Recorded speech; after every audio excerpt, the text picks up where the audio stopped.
If you thought that Trump's analysis, as one commentator called it, kind of the wrong word for what Trump's brain does, but the disciplined analyzing that's going on up there that he's doing of Russia's invasion of Ukraine, if you thought it couldn't get any dumber or more incorrect, you thought wrong. You thunk wrong.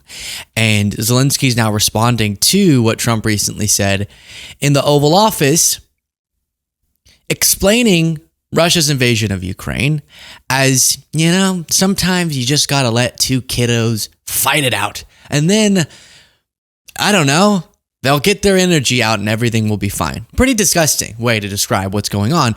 Before showing you Zelensky's reaction in this clip where Tom Freeman is discussing his thoughts on what's going on, you have the clips of Trump cited that I just referenced. Take a look. I want you to watch this. It's the latest analysis by President Trump of the current state of play in Russia's war against Ukraine, and he's talking about Putin here. Mm-hmm. He got hit. He's been doing hitting, so I understand it, but he got hit hard, and I don't think he's playing games. I said, President, maybe you're going to have to keep fighting and suffering a lot because both sides are suffering before you pull them apart, before they're able to be pulled apart. But it's a pretty known analogy. You have two kids, they fight. Sometimes you let them fight for a little while. You see it in hockey. You see it in sports. Not Henry Kissinger, but he's trying to impose his own realpolitik understanding. Yeah. What is he misunderstanding from your perspective? Jeff,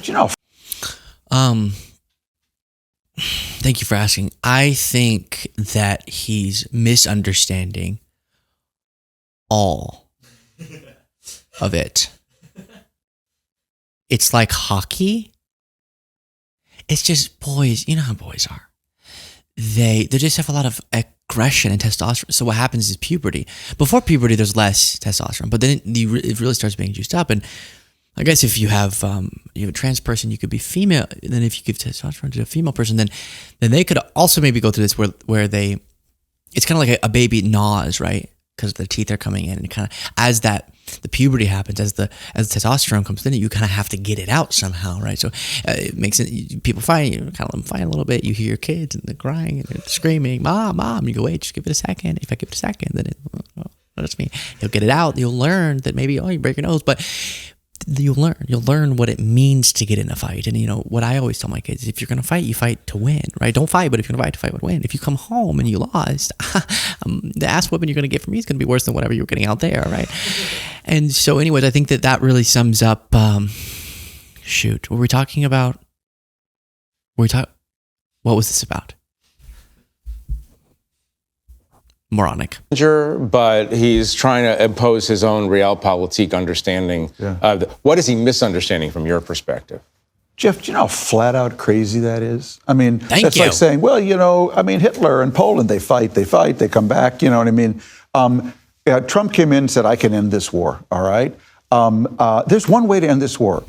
You say to Vladimir Putin, if you don't stop the war, and we agree to the ceasefire terms I dictate, we are bringing Ukraine into NATO in 30 days. Which part of that sentence don't you understand? Do you want to mess with me? Test me. That's how you end this war. What you just heard. Tom.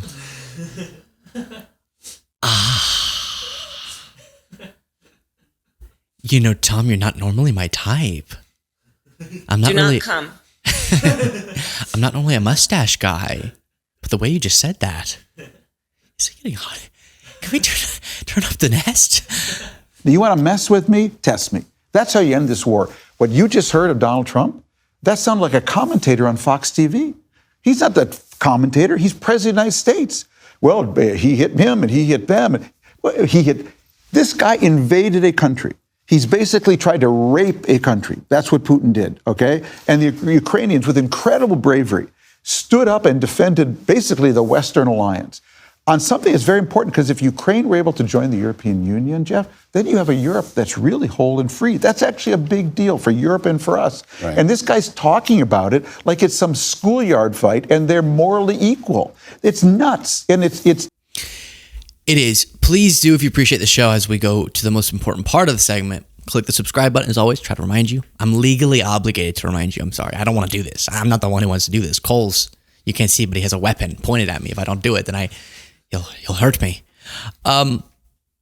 You know, I'm gonna get backlash for saying this.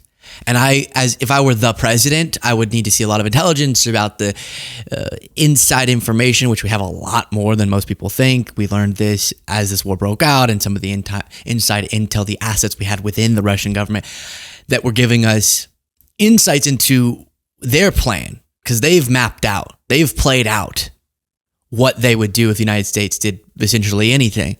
So I'd have to see that intel to make a decision as the president, obviously. And all I want is lasting peace. And Putin seems to want the opposite of that.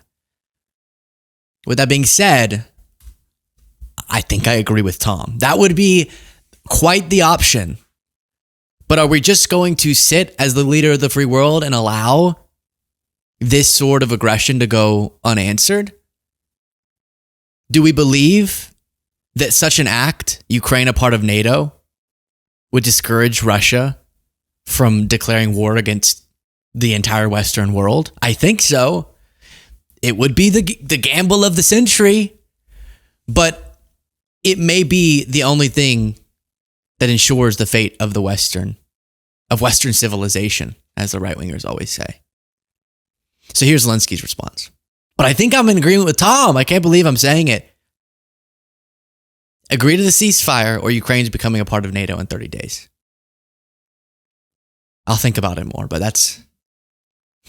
The Ukrainian leader to respond to this comment from President Trump, comparing it to two children fighting in the park. Sometimes you see two young children fighting like crazy. They hate each other and they're fighting in a park. And you try and pull them apart. They don't want to be pulled. Sometimes you're better off letting them fight for a while and then pulling them apart. Do you think the president is getting that message when he says things like it's two children fighting?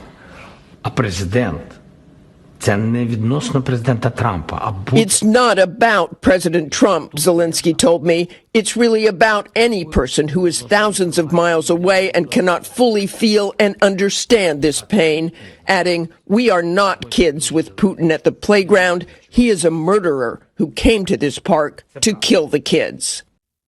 Yeah. Duh.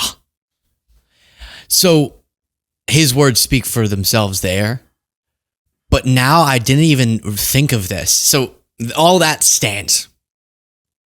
Now let's just strip away all the context and address just what Trump says about kids fighting. Sometimes you see two young children fighting like crazy. They hate each other and they're fighting in a park. And you try and pull them apart. They don't want to be pulled. Sometimes you're better off letting them fight for a while. You are a sick parent if that's what you do. I didn't even think of that. Who ever sees two kids blooding each other up and goes, can't get them apart. Have fun. Whoever. That never happened with me when I was on the playground, which would happen. I would fight people. And it's not like the teachers went, all right, 1 minute, go. And then we're ripping you apart. I love how he says, and you can't rip them apart. What, your weak little arms, you can't? You can't rip two kids apart? You know what I like to do is say, I pull them apart. I say, do you want to fight? And they say yes. And I say, all right. And then I bring a cage over and I lock them in a cage match. And they're not allowed to leave until one of them's dead. You know how growing up, how parents to teach their kids, the parents' culture's gotten so woke that you can't spank the kids. So instead you just let them fight each other to the death to teach them a lesson. That is how I think of war. It teaches them a lesson about war. What is he talking about? That's not how anyone deals with kids fighting ever. Jimmy, no, wait, no, Jimmy, don't, Jimmy. All right, have fun. Oh, Jimmy, stop. No, wait. Ralph, you broke Ralph's. All right, fine. Y'all want to fight. But obviously, in a much more serious sense, to Zelensky's point, the proper analogy would be a bigger person, so an adult, walks into a playground and stabs a child. Do you say, let him keep stabbing, or do you try to break it up? Or prevent the stabber? Probably you prevent the stabber. Or you call the police. NATO. I want to be clear to specify my position above anything else to prevent us from being dragged into a war. I also want to ensure global stability by preventing aggression. Could you incentivize lasting peace through Tom Friedman's suggestion? Let me know what you think in the comments. I'm just asking questions. That's what I do. Tucker taught me that.